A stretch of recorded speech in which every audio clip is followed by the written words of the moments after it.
오늘 그 말씀에 근거해서 하나님이 기뻐하시는 산재물이라고 하는 말씀으로 오늘 하나님의 말씀 증거하겠습니다. 예수님께서 이 땅에 오셔서 가장 많은 내용으로 말씀하신 것이 바로 하나님 나라입니다. 하나님 나라, 천국에 대해서 가장 많이 말씀하셨습니다. 하나님 나라는 이러하다, 또 하나님은 이러하신 분이시다 라고 하는 이야기를 가장 많이 하셨습니다. 그리고 예수님께서는 그 하나님 나라가 이 땅에 임하도록 하시기 위해서 십자가에 달려 죽으셨습니다. 그리고 죽으신 것으로 끝난 것이 아니라 하나님께서 예수를 부활시키심으로 진정한 하나님의 통치가 이 땅 가운데 시작되게 하셨습니다. 예수 그리스도의 죽음과 부활로 인해서 우리 가운데 일어난 가장 큰 변화는 우리의 죽었던 영이 살아난 것입니다. 우리의 양심이 죽었다가 살아나서 히브리서 9장 13절 14절의 내용을 근거로 생각을 해보면 하나님을 섬기는 것이 가능하게 되었다. 하나님의 뜻이 무엇인지를 알게 되었다. 하나님이 어떤 분이신지를 더 분명하게 깨닫게 되었다라고 하는 이야기를 하고 있습니다. 하나님께서 예수를 통해서 우리에게 보여주신 것은 하나님 나라가 있다. 그리고 죽었던 우리의 영혼이 살아나는 이와 같은 놀라운 변화를 통해서 내 안에 속사람이 있다라고 하는 것을 알게 하신 것입니다. 이것이 주 1세기 당시에 많은 종교들과 비교했을 때 기독교가 달랐던 부분입니다. 우리가 가지고 있는 신약 성경을 통해서 생생하게 보여주는 그와 같은 내용은 이 세상이 전부라고 생각하며 살고 있는, 또한 그것을 바라며 또 종교 활동을 하고 있는 많은 종교인들과 무엇이 다른가라고 하는 것을 가장 분명하게 보여주고 있습니다. 오늘날 우리는 어떨까요? 오늘날 우리는 예수님께서 하셨던 그 말씀 중에서 하나님 나라, 이 땅에 임한 하나님 나라, 어찌 보면 그 측면이 강한지 모르겠습니다.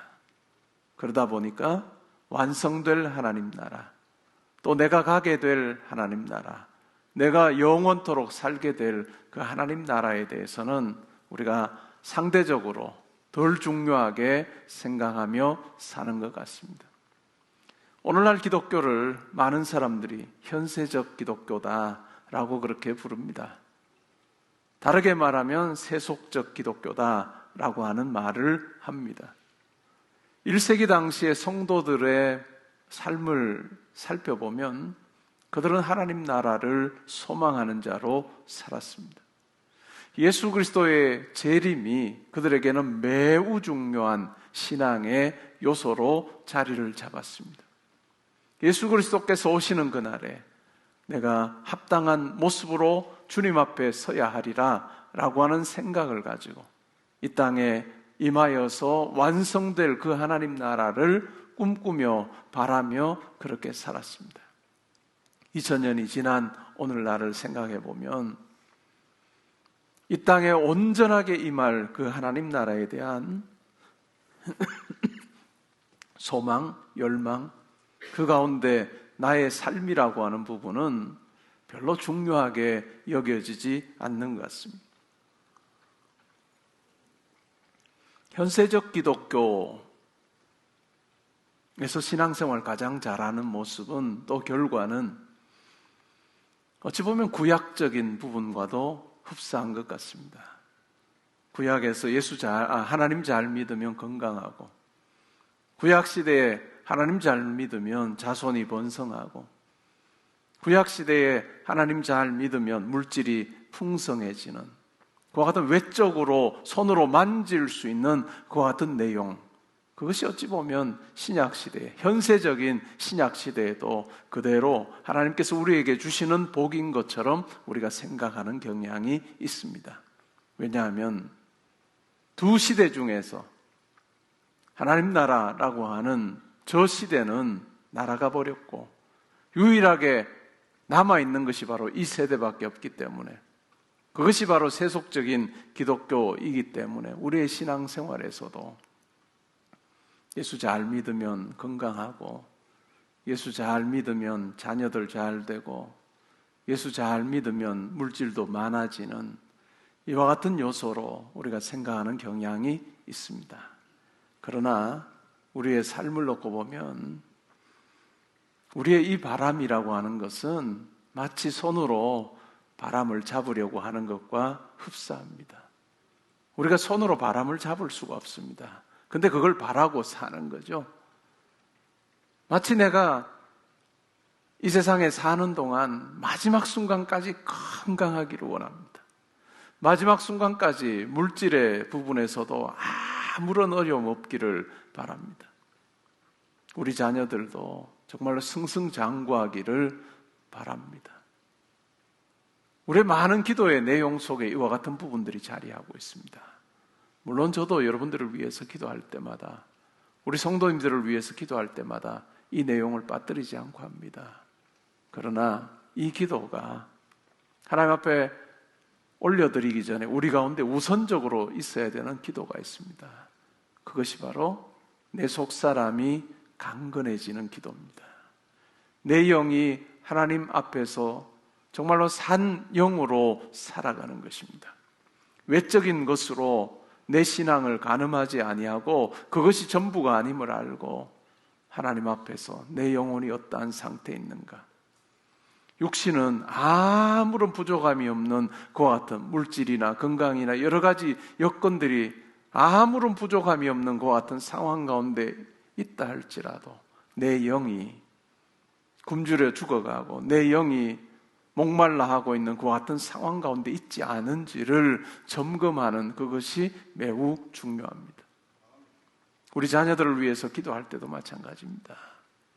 우리 자녀들의 외적인 부분이 잘 되기를 기도하기 전에 내 자녀가 예수 안에서 영이 살아난 자로, 영혼이 얼마나 소중한지를 아는 자로, 마음으로부터 양심으로부터 하나님을 섬기는 자가 되게 해달라라고 하는 이 가장 기본적인 그 같은 기도 위에 부모로서 마땅히 나올 수밖에 없는 그 같은 간구들이 올려져야 된다라고 하는 말씀입니다.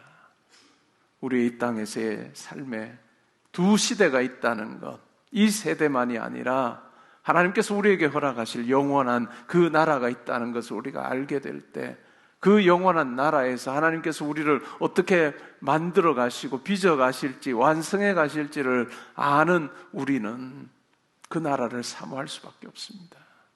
그 나라를 사모하며 내가 그 나라에 이르러 하나님 앞에 서는 그때에 하나님께서 나를 칭찬하시는 그러한 모습으로 아버지 앞에 서면 좋겠다라고 하는 열망이 우리 가운데 있는 것입니다. 우리가 거울을 볼 때마다 인생의 후반전, 이 전환점을, 반환점을 돌고 나면 거울을 볼 때마다 내 모습이 청년 때와 다르다라고 하는 우리는 다 확인합니다. 내 모습, 얼굴도 다르고 또 신체도 다르고 외모도 달라지는 그러한 부분들을 우리가 확인합니다.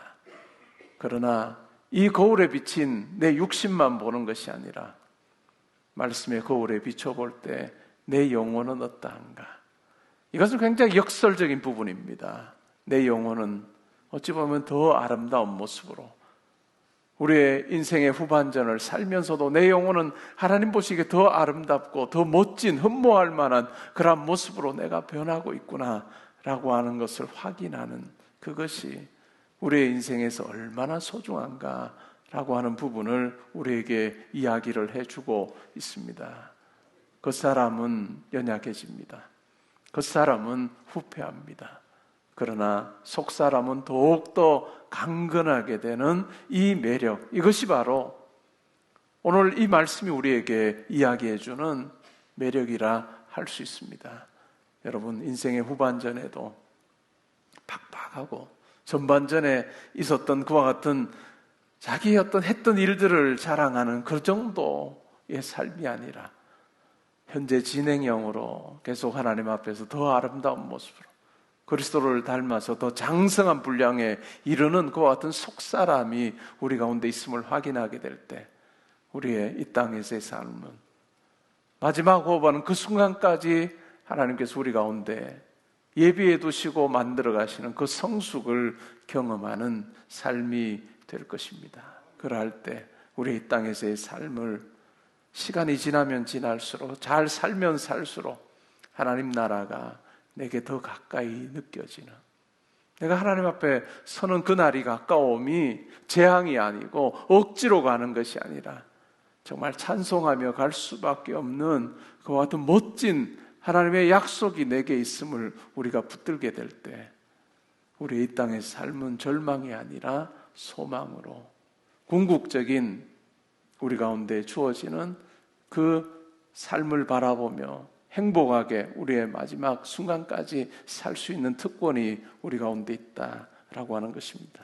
그러한 측면에서 사도 바울은 권면합니다. 그러므로 형제 자매들아, 내가 하나님의 모든 자비하심으로 너희를 권하노니 너희 몸을 하나님이 기뻐하시는 거룩한 산제물로 드리라. 여기에는 몸만을 이야기하지 않습니다. 우리의 영혼까지, 우리의 전 인격 모든 것이 다 하나님이 기뻐하시는 거룩한 산제물로 드리라는 것입니다.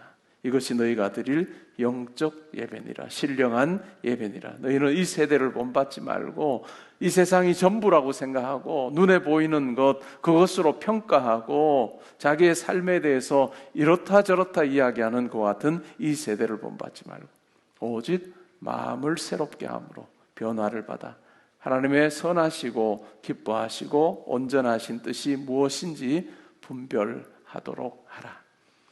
유한한 이 땅에서의 삶입니다. 영원히 살 수 있는 사람 아무도 없다는 것 우리는 항상 눈으로 확인하곤 합니다. 그럴 때 내게 주어진 이 땅에서의 유한한 삶, 내가 걸어서 움직이며 다닐 수 있는 그와 같은 시간도 유한할 것입니다. 저는 우리 성도님들 뵈면 조금 되게 멀리 계시는 분들 보면 어느 시점이 되면 못 나오세요. 운전이 불가능한 그런 같은 시점이 되면 못 나오시죠. 가까운 교회로 가십니다. 인사하시고. 이것이 우리의 삶입니다. 하나님께서 내게는 90, 100세 되어도 운전하여 개포동교회에 올 수 있게 해주시기 원합니다. 간절한 기도의 제목일 수 있으나 그러나 그것이 우리에게 허락되지 않을 가능성이 크다. 그러면 어떻게 해야 될까요?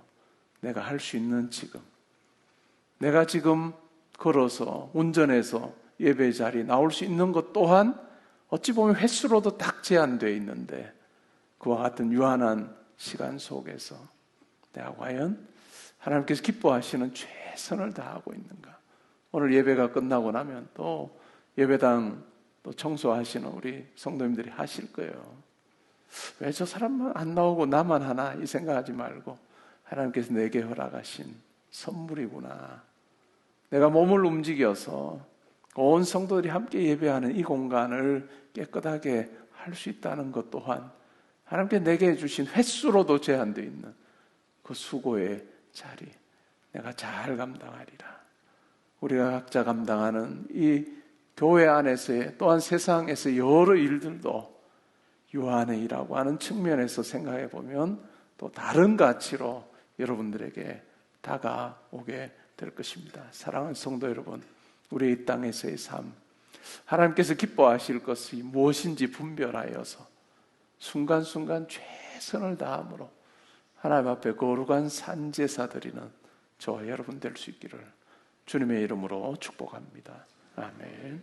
이 시간 우리 함께 기도하는 시간 가지면 좋겠습니다. 오늘 들으신 말씀처럼 무한히 주어지는 이 땅의 삶이 아닌데 유한한 이 땅에서의 삶, 그 시간의 흐름을 저로 하여금 잘 포착하게 하시고 그냥 적당한 마음으로 하나님 앞에 사는 죄가 아니라 예배의 자리든 섬김이든 여러분이 하는 그 삶에서 최선을 다하리라 하는 그 마음으로 우리의 삶을 놓고 기도하는 시간 가지겠습니다.